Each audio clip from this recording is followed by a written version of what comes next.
Hi guys, welcome. Let's talk more about Qigong training. So today we have a question from episode 46, DJ.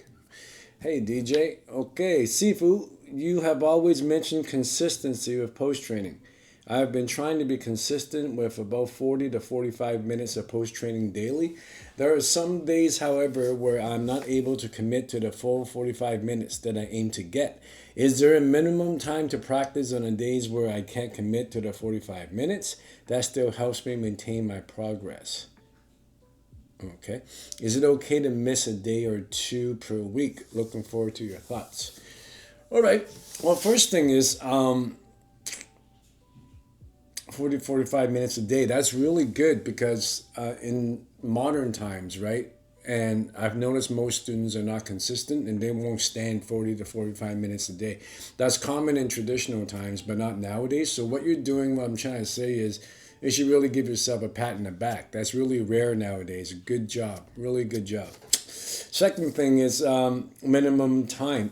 Classically speaking, there's no recommended minimum time you have to do, although most teachers will recommend about 45 minutes a day minimum. So you're already doing the right thing. And then the next question is, if I can commit on the days where I can't commit to 45 minutes, can that still helps? It's okay if some days you miss a day or you can't hit 45 minutes.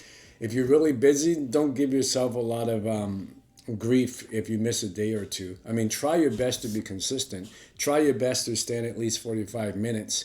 But life happens, right? If you miss a day, you miss a day. There's no point holding on to the past or giving yourself a lot of grief. A lot of times I get a question of how long should I stand?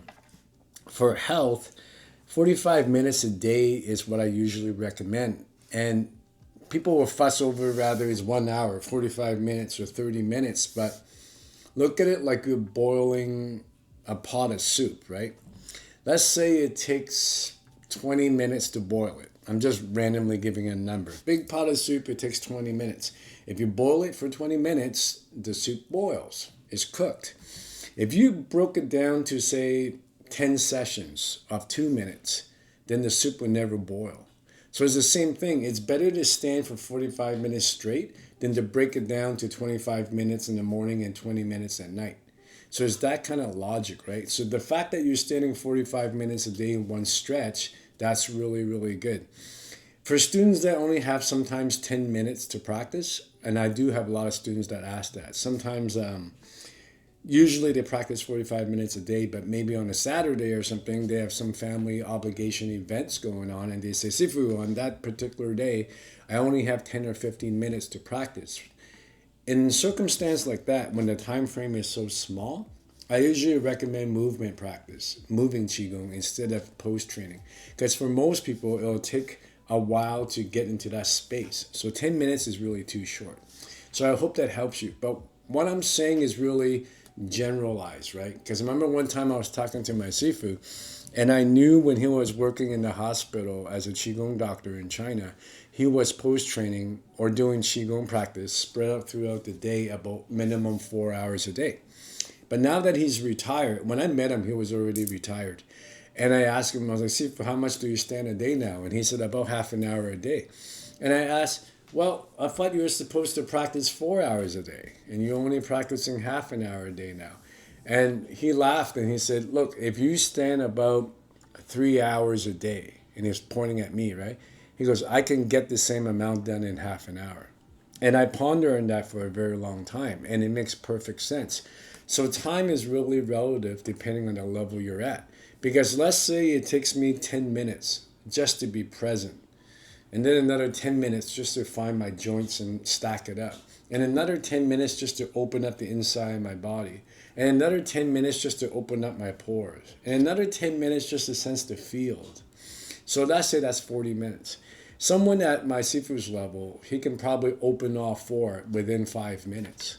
So time becomes relative after a certain level, and you wouldn't have to have a set amount of time, like I have to practice 45 minutes a day. It wouldn't be like that. It would become, eventually, it would become a lot more intuitive. Because as soon as you stand, you can feel how far you're getting while you're standing, right? So I hope that helps you with that, with the time thing. Another thing that I noticed that it helps students a lot is if they write it down, like in the Shaolin 100-day vow. You vow to train 100 days straight and don't skip. So every single day you keep a journal, day 1, day 2, day 3, day 4, and you make a column, right? You make a column of mind and a column of body. You try not to elaborate. Instead, you try to just record exactly how you feel without adding or subtracting anything. So let's say you finish day 1 of post training, you go to your journal, you record day 1. On the mind column, you might record something like, I felt really peaceful. I felt a great sense of bliss. On the body column, you might record, I felt more energized, but I felt my left shoulder was sore or something like that. And then you post-train again, and then on day 2, when you finish post-training, you go to your journal, you record day 2. On the mind part, you might record, today I felt really angry for the first 5 minutes. And then on the body part, you might record, today my hips were sore, but my knees felt great, and whatever, right? So you go like that from day 1 to day 100, and then on day 100, you compare your notes from day 1 and the last day, day 100. You should see a big difference. You also got to record how long you stand. So on day 1, you stood 10 minutes. And then by day 100, it will be easy for you to stand 2 hours if you're adding 5 minutes every week, right? So that's a very classical way of training, right? So that's another thing you can use, like a psychological tip, basically, to help you stand longer. So that is like health, right? But for those who do martial arts, then the standard becomes a little bit different. Even if we don't talk about the advanced level of heaven and earth or spontaneous movement while post-training, even if we just stick to the basic of what most people nowadays call post-training, the punging, the bone breathing, the lining up the container in the bones and developing structure, internal power, the popular stuff. So even if we just look at that, the basic level of internal power, from a martial art point of view, would be different than health, right? If someone is only post-training because they may have chronic fatigue or they're trying to recover from some kind of illness, then half an hour to 45 minutes is what's usually recommended, right? But if someone is doing post-training for martial art purposes, then it's no longer about just getting like a baseline of energy. Now they want to surpass that and want to get functional power, to hit harder, to throw people harder, stuff like that. Then usually classically 2 hours a day is what is recommended. So for basic health maintenance, half an hour to 45 minutes a day. But for functional combat purpose, usually classical times, they would recommend 2 hours a day. That's just for power, like sheer structure, right? Later on, you got to learn how to feel what's around you that helps you with sensitivity, spatial awareness. Or said another way, it increases your reaction time and reflexes because you can feel. You have better sensitivity and timing and awareness. So it depends on why you're post-training. If you're post-training for health, it's half an hour, 45 minutes. If you're post-training for martial arts, it's about 2 hours a day. If you're post-training from the point of view of being a healer, I'm not a healer, but if you're a acupressure, acupuncturist, or hands-on twin na type of healer, which what my sifu was, he was a medical professor. He said about 4 hours a day is what is needed. But he was working in the terminal cancer department. So he was around some serious health issues when he was trying to help people as a doctor. So he had to post-train 4 hours a day. So when you ask how much you should stand, it really, really depends on where you're going, right? Because especially nowadays in the internal martial art and meditation community, post-training is actually really common.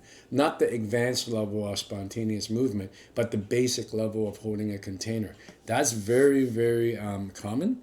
So because people know it works now, because they can feel the result. But what you get out of it really depends on what kind of profession you're in. Whether you're in combat or you're a doctor or you're just doing it for personal health maintenance, right? So keep that in mind, right? Because a lot of time people post-train, and depending on what their goal is, they might have to go into another route. Like for example, if you're doing post-training for martial art, I said previously just now that it demands about 2 hours. Eventually that tapers off. you subtract 1 hour out of it. So you just do 1 hour to maintain that power. Then the second hour will be done with horizontal pose training, like Santique, for example. So you're no longer working on the vertical plane, you're working on the horizontal plane for combat, right? Or like for health, for example, you might post train, like I said, only 45 minutes a day, right? But once you surpass a certain point of energy, and you're starting to feel like you have a lot of energy, your chronic fatigue is gone, then the post train more will kind of be like no point if it's just for health. Instead of post training more than 45 minutes to an hour, if it's for health purpose, you'll be smarter to go into sitting practice, because standing really deals with your lower burner, your immune system for energy. So for health, after you get that deal with, it's good to start to sit to deal with this center, which is about your anxiety, depression, childhood trauma, suppressed memories, and all your issues with that, right? So it's smarter to go into different things. So as you can see, you look at post training and kind of like getting your bachelor's, right? Like in university. And then where you go from there for your PhD and master's and PhD, depending on what you're trying to specialize in. That's what I'm trying to say. So once you get a baseline of post training, depending if you go into health, if you go into martial arts, or if you go into healing, that would change your practice. Instead of just stacking up more time post training and post training, to me that's kind of no point, because then you're kind of stuck in one domain. So anyways, I hope that helps you. The next thing is, that's all the time we got for that. Oh, stiffness in post training. I might as well answer this question. I've been getting this one a lot. A lot of people that just started post training, once they hit about the 1 hour mark or 45-minute mark, they go, "Hey Adam, I'm sore everywhere. My neck is sore, my shoulder is sore, my hip is sore." Well, you're using your muscles, but you're not really using your mobilizers, your big muscles. You're using your stabilizers, which is the small muscles around your joints. Because most people don't stand still for a long time in ordinary life, their stabilizers are usually pretty weak, unless they do specialized rehab training or do a lot of weight training, right? And most people don't do that. So for your joints to start shaking, your muscles, and you start to feel stiff while you're post-train, that's a very normal part of the journey, right? Whenever that happens, there are ways you can get around it. But just daily practice alone, eventually your muscles will get used to it and they won't feel as sore, right? But after that part, let's say you got that done in about a couple of months and you still feel stiff, there are ways you can deal with it, because you might have chronic injury, right? So if your arms are, for example, tired, you can do the lower postures, like holding the ball low, or the earth postures, or the kidney postures. So there's so many low lying postures you can do if your arms are tired. If your legs are really tired and your legs can't stop shaking, or maybe you have a chronic bad knee injury or something, you can rotate between standing, holding the ball, and sitting, holding the ball. So you can stand and sit, stand and sit. So you might stand for 10 minutes holding the ball. When your legs start to get sore, you can start sitting down and hold the ball for 10 minutes and then rotate back to standing. That's another thing you can do. Another thing you can do when your joints are starting to hurt while you're standing is, maybe I'll talk about it in another episode. It's called one-point breathing. So you learn different breathing methods specializing for the joints. That's one thing you can do. You can also insert something called I don't know how to say it in English. It's called qi gong in Chinese, which means to scan and loosen up and releasing the qi into the ground. That's a specialized method that works really, really good. So in the middle of standing, you might switch into that kind of practice right away to release all the tension, right? If after you have done all that, you have learned how to do the sitting practices, you have learned the Qi Gong, or the releasing the qi into the earth scanning practice, and you have lowered the posture and also sit in the chair, if after all that you still feel tension, then 9 times out of 10 is no longer about muscles and joints, but now the type of tension you're feeling is usually blockages really deep into organs. Usually that kind of blockages, not always, but most of the time in this area, is about your trauma. So, which directly relate to your suppressed memories, anxiety, and your deep, deep, deep fear. That kind of tension cannot be cured with standing. That's what sitting practices are designed for. So at that point of your journey, you should not stop, but you should maybe cut down your post training for your standing and start to learn sitting meditation practice, because that's a signal that your being is giving you, which is a good signal, by the way. So leave your questions below, and then we can discuss this some more, because today I just want to give you like pretty much really generalized answers. I don't want to go deep into one area, because when I filmed this episode, I want you to watch it and see which part that is clicking for you, right? And then I can pick that area and go do a deep dive on it. Anyways, all right. And then next thing is this week's class on Thursday will be actually, it's funny, we just talked about this for, that led to your question, and we're going to be doing the sitting practices, which is really good for people, unlike the standing, which is about physicality. The sitting practice is really good to do with your emotions, whether it's anxiety, repressed anger, repressed memory, or depression. And it's different than most new age mindfulness apps kind of meditation, because it's not really working on the anchoring in the mind, but it's really working on it from an energetic base, right? And it works really well in terms of speed. Like a lot of students will report, I've been doing it for 3 months and my depression is really less, or my anxiety is really reduced. But as a disclaimer, it only works fast because in original Taoism, it rests on the base of post training. So you develop all the fire or the qi or the juice or the energy, whatever you want to call it, and then we use it in sitting. This accelerates the sitting practices in terms of learning curve. Maybe I'll talk about it more in a future episode. Anyways, if you're interested in training with us, follow the links below in the description. It will also be in the pinned comments. See you guys next time.